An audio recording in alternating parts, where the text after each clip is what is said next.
Ете, од утре почнуваат богородичните пости. Овие пости се посветени на Мајката Богородица, на незиното успение и овие се најкратки пости, траат точно 2 седмици или 2 недели. Секогаш почнуваат еден месец после празникот на Светите Апостоли, после Свети Петар и Павле.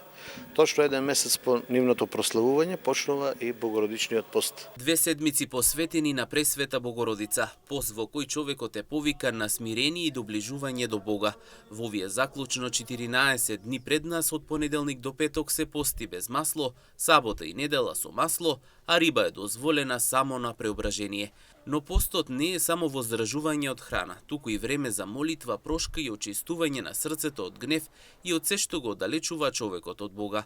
Со молитва верниците и свештениците ќе се молат за изобилие на земни плодови и мирни времиња. Како се пости во овие денови и што значи Богородичниот пост за верникот, објаснува протоиерејот Добрица Јар.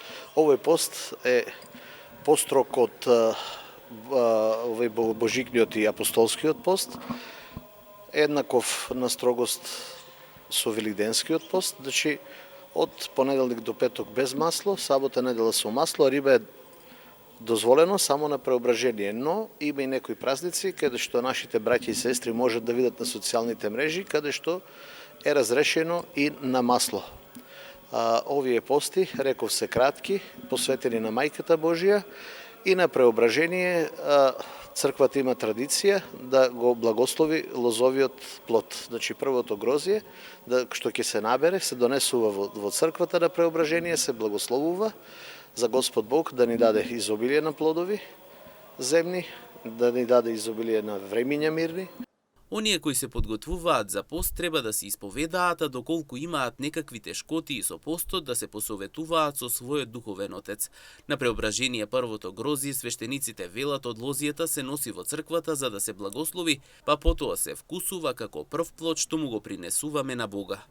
Дека сите оние што ќе се подготвуваат за да постат, да се причестуваат, да се исповедаат, секогаш, ако некој има некакви телесни или било какви проблеми во однос на постот, да се консултира со својот духовен отец, дали треба да се ублажи или не треба да се ублажи постот.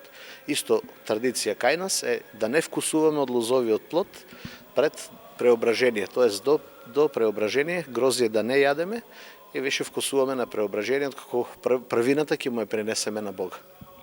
Инаку Богородичниот пост ќе започне од утре, а ќе трае се до 28 август, кога православните верници го празнуваат успението на Пресвета Богородица или празник кој е познат уште и како Голема Богородица.